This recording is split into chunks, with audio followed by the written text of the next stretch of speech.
What's up, legends? Welcome back to the channel. In today's video, we're going to be going over how to unlock the JAK-12 shotgun from Modern Warfare for those of you that are free to play in Warzone. Now, I did do this video upload towards when the gun was originally released. It was on Verdansk during the Modern Warfare era, so tons of time has passed. We're on a new map and tons of players have joined since then, so I wanted to put out an updated version for those of you that are still looking to unlock it.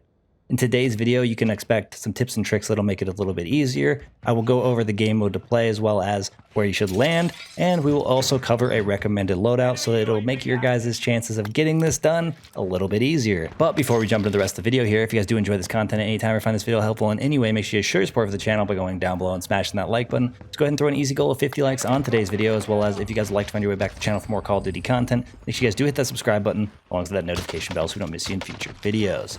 Alright, so first things first, when you're going for challenges, you need to know what that challenge is. So if you go to where you edit your loadout, scroll over to the shotgun category and make sure you have none of the titles filtered. You should be able to scroll down to the JAK-12 and your challenge will read as follows.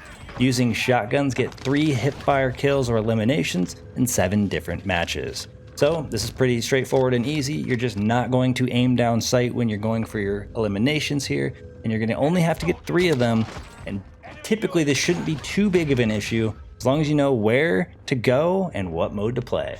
So the mode I always recommend when it comes to my weapon challenge videos is going to be Plunder. Now, many of you are probably wondering, why not one of the limited time modes? How is that not top of the chart? Mostly because they're not always in the game, and not everybody's at the same skill level that allows them to be able to jump into those modes and get enough time to complete their challenge thoroughly. However, in Plunder, you get some 10-minute matches, and even sometimes, in some cases, 20-minute matches, which allows more people of more varieties of skill levels to get more time to actually get their eliminations. So it's always my go-to, especially you don't want to have to be doing multiple matches extended onto what you already have to do. Like, instead of 7, doing 9 because you weren't able to complete your challenge in that amount of time that you were given during one of your matches. Now, there's 2 main places I'd like to recommend on the map, especially in Plunder, and that's going to be Airfield, with the second option being Peak. Most of the engagements, most of the action that takes place during a Plunder match happens at Airfield. There's tons of people going for challenges, tons of people just trying to level up their weapons.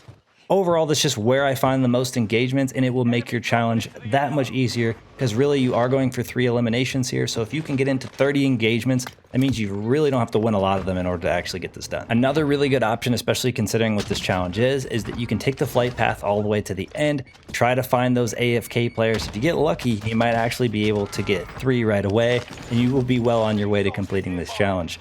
Then you can obviously move towards one of those more populated places on the map if that's the route you choose to do. Now, whether or not you can leave the match will be up to whether or not your weapon challenge tracks. If you are in the match and you go to where you edit your loadout, you can obviously still hover over the JAK-12 shotgun, and you should be able to tell whether or not your progress is being tracked. If you get your 3 eliminations and you notice you have a new progress on your tracking, you should then be able to leave the game. However, let's say you know you've gotten 5 eliminations and you're looking at your tracking and it doesn't seem to have tracked, you're going to want to stay through till the end of that match. Alright, so I want to cover a couple things that might make getting the eliminations a tad bit easier. If you guys are running dead silence and your enemies can't hear your footsteps, closing that distance on the engagement with the shotgun is going to be a lot easier, and it's going to put you at a better advantage in the situation, giving you a better opportunity to win that next gunfight. Also, if you're flying in after a death, or maybe just in general, and you see an enemy flying toward a building, it might get you an advantage. There's not a ton of people using shotguns in Plunder or in general, so by closing the distance, flying in and landing on them, you might just be able to get that advantage you need to eliminate them in that gunfight as well. Now, these are just a couple of things that make it a little bit easier, but the more obvious thing I think in general would be to kind of wait inside of a door frame. Sit right inside of a door, wait for somebody to come through, camp in a corner if you have to. This is not something I typically advocate, but you are going for a challenge. It's just 3 eliminations. So I think overall you can get away with doing this just a few times. Now, up to this point, we've covered the challenge itself on what you need to actually do, the game mode, and places to land, as well as a couple of tactics that will make it a little bit easier. But now let's move into the recommended loadout that I have for you guys using the R90 shotgun from Modern Warfare. Alright, for our recommended R90, we have as follows. For the muzzle, the monolithic suppressor. For the barrel, the forged tax sentry. For our laser, the 5 milliwatt. The magazine, the Dragon's Breath rounds, and last but not least for our underbarrel, the Ranger foregrip. Now, I know the amount of information and tips and tricks I can give you is a little bit limited, but I do the best that I can in these videos. If there's something you guys would like to see me include in a future video or a weapon you guys would like to see me cover, make sure you guys let me know down in the comment section below. Even if it's something I covered in the past, if it's been long enough or it was on Verdansk, I'm happy to cover it again. So I think at this point we've covered everything you guys should essentially need, at least the basics to making this challenge a bit easier. From the challenge itself all the way to the recommended loadout, I think the small tips and tricks should help you, and hopefully you guys will have a much easier experience going for your JAK-12 so you can go out there and dominate with it. It is a ton of fun. It is just absolutely overpowered in some circumstances, and I think overall you guys will enjoy it. But that's going to wrap things up for us here. Thank you guys for all the support in today's video, all the support on the channel, and I look forward to seeing y'all in the next one. Peace.